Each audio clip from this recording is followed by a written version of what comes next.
The hallway echoed with the Monday morning rush as students hurried to their classes, but everything froze when a tall boy slammed his locker shut and muttered loudly, "Guess the new director thinks she owns the place."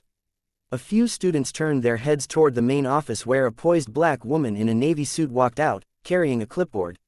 Her calm confidence contrasted sharply with the bully's hostility. It was Director Maya Carter's first day, and though she didn't know it yet, she was about to face a challenge that would test more than her leadership. Rumors had spread long before Maya arrived. Some students whispered that she was too young to run the school, others claimed she was strict. But no one expected open disrespect on day one. As she walked past the crowd, she saw the same boy leaning against the wall, arms crossed, waiting to provoke her. "Morning," she said with a polite nod. He scoffed, loud enough for everyone to hear. "Whatever. You won't last here." Maya paused, not threatened, not shaken, just observant, like someone studying a puzzle. The students around them held their breath, expecting anger or punishment. Instead, Maya smiled faintly and continued walking. That only made the bully angrier. "See," he announced to his friends. "She's scared already." His friends laughed, but some students shifted uncomfortably. They recognized him, Ryan McConnell, the most notorious troublemaker in the school, famous for pushing boundaries, skipping classes, and intimidating anyone who didn't agree with him. Teachers avoided confrontation with him because they knew his father was on the school board. Maya, however, had no intention of avoiding anything. Later that day, during her first staff meeting, Maya learned more about Ryan. Teachers warned her about his behavior, his influence, and the trouble he caused. "Just avoid provoking him," one teacher whispered. Every director who tried to discipline him ran into problems with his father. Maya listened quietly, but she wasn't the type to let fear dictate decisions. She'd faced tougher challenges growing up in a rough Detroit neighborhood, raised by a mother who worked 2 jobs to give her kids a chance. Compared to that, one angry teenager was not intimidating. Her first real encounter with Ryan came the next morning during school assembly. Maya stood on the stage addressing the students about respect, safety, and building a stronger community. As she spoke, Ryan walked in late, intentionally loud, climbed over students to take a seat, and yelled, "This is boring." The entire auditorium gasped. Teachers stiffened. Maya paused, meeting his eyes with a calm expression. "If you'd like to contribute something better," she said evenly, "you're welcome to join me on stage." The room shifted. Ryan wasn't expecting a challenge delivered politely. Ryan smirked and stood up, heading toward the aisle as if he was going to accept her offer. Whispers rippled through the crowd. But halfway there, he stopped, cracked a joke, and turned back to his seat, drawing laughs from a handful of students. Maya didn't react. She continued her speech without raising her voice or showing irritation. That unshakable composure frustrated him more than any punishment could. He needed attention to survive. She refused to give him the kind he craved. After assembly, Ryan followed her into the hallway. "You think you're better than everyone," he snapped. Maya stopped walking and looked at him, really looked at him. "No," she said softly. "But I think you're capable of better than what you showed today." That answer surprised him. He expected anger, not concern. His expression hardened, but Maya noticed something else hiding beneath the attitude: confusion, maybe even fear. Kids like Ryan didn't usually act out without a reason. The breaking point came 2 days later. A group of freshmen reported that Ryan had shoved one of them into a locker.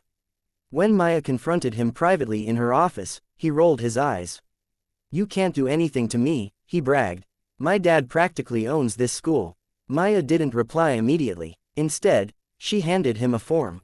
"This is a restorative accountability agreement," she explained. "You and I will work through it together." Ryan laughed, thinking she was joking. "I'm not doing homework with you," he said. Maya leaned forward. "It's not homework, it's responsibility." Ryan pushed the paper away.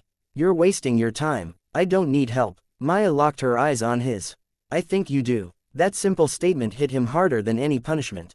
No director had ever spoken to him like that, without fear, without anger, without judgment. She took a deep breath and added, "I'm not here to fight you, Ryan. I'm here to understand you. But I need you to meet me halfway." He stormed out, but she could tell her words had landed. The next morning, Ryan skipped class and caused chaos in the hallway, knocking over a display Maya had set up for a school fundraiser. Students froze. Ryan crossed his arms defiantly, waiting for her to yell. Instead, she bent down, picked up the broken pieces, and quietly asked the nearest student to help. Her silence made the entire hallway uncomfortable. Ryan felt heat creeping up his neck. He wanted her to explode so he could justify his behavior. But she didn't give him that satisfaction. Later that day, Maya requested a meeting with his father. Mr. McConnell arrived irritated and dismissive, confident he could intimidate her. "My son is being targeted," he declared. "You need to back off." Maya folded her hands calmly. "I'm not targeting him," she replied. "I'm offering him support." He scoffed. "He doesn't need support, he needs freedom." Maya leaned forward slightly. "Freedom without guidance becomes destruction. Your son is hurting people, including himself." Her words were firm but gentle. Mr. McConnell stared at her, surprised by her tone. After a tense conversation, Ryan's father reluctantly agreed that his son would attend Maya's restorative sessions, but he warned her that Ryan wouldn't cooperate. Maya simply nodded. "Then I will," she said. "And eventually, he will too." When Ryan found out, he was furious. He marched into her office ready to argue, but she gestured to the chair. "Sit," she said calmly. For the first time, he obeyed, though reluctantly. Their first session was awkward. Ryan refused to speak. Maya didn't force him. She talked about choices, consequences, and the power of rewriting one's own story. Ryan pretended not to listen, but his tapping foot slowed.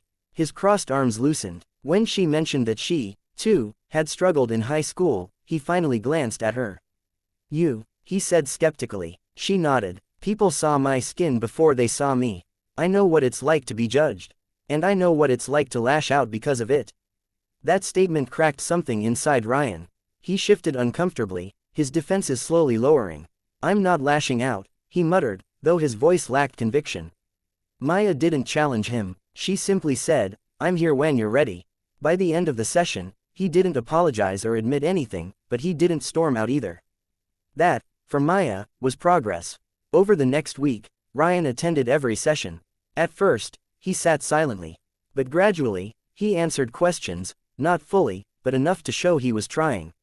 Maya learned that his father was strict, distant, and demanding. Any mistake Ryan made at home led to harsh criticism. At school, acting tough gave him a sense of control he didn't have anywhere else. Maya understood him better now, and slowly, Ryan began understanding her too. One afternoon, Maya asked him to write down the name of someone he had hurt. Ryan hesitated, then wrote the freshman he'd shoved. "Good," Maya said. "Now write one thing you can do to make it right." Ryan scribbled something reluctantly. "I'll say sorry," he mumbled. Maya smiled. "That's a start." The next day, Ryan approached the freshman in the hallway. Students watched, whispering, expecting drama. Instead, they heard Ryan mutter an awkward apology. The freshman nodded nervously. It wasn't perfect, but it was genuine. And it was the first time anyone had seen Ryan take responsibility. The real turning point came during another school assembly. A group of boys began mocking a new transfer student. Before anyone else could react, Ryan stood up. "Cut it out," he snapped. The auditorium fell silent. The bullies backed off immediately. Maya, standing near the stage, watched quietly. She didn't smile, didn't cheer. She simply nodded when Ryan glanced her way. He nodded back. Word spread through the school quickly. The bully who once terrorized everyone had suddenly become the one stopping bullying. Students started treating Ryan with a new kind of respect, not fear, but genuine respect. Teachers noticed the difference too. His grades began improving, and he spent more time in class than in detention. One afternoon, Ryan stopped by Maya's office. "Thanks," he said awkwardly. She looked up. "For what?" He shrugged. "Not giving up on me." Maya leaned back in her chair. "You did the hard part," she replied. "You changed." Ryan shook his head. "You made me want to." It was the most honest thing he had ever said. By the end of the semester, the school atmosphere had shifted completely. Maya's leadership brought stability, empathy, and unity. Students felt safer. Teachers felt supported. And Ryan, once the loudest troublemaker, became an unexpected symbol of transformation. No one forgot the day he defended the new student. No one forgot how Maya handled every confrontation, with patience, strength, and insight. Ryan's father eventually met with Maya again, this time with gratitude instead of anger. "I don't know how you did it," he admitted. Maya replied gently, "I saw who he could become, not just who he was." That simple belief had changed everything. And on the last day of school, as students filled the halls with excitement, Ryan stood near the office, watching Maya help a nervous freshman find his classroom. For the first time, he understood the weight of her responsibility. When she looked his way, he offered a small, respectful nod. She returned it proudly. The bully who once attacked the new director had been transformed not by fear, but by compassion, and the entire school had changed with him.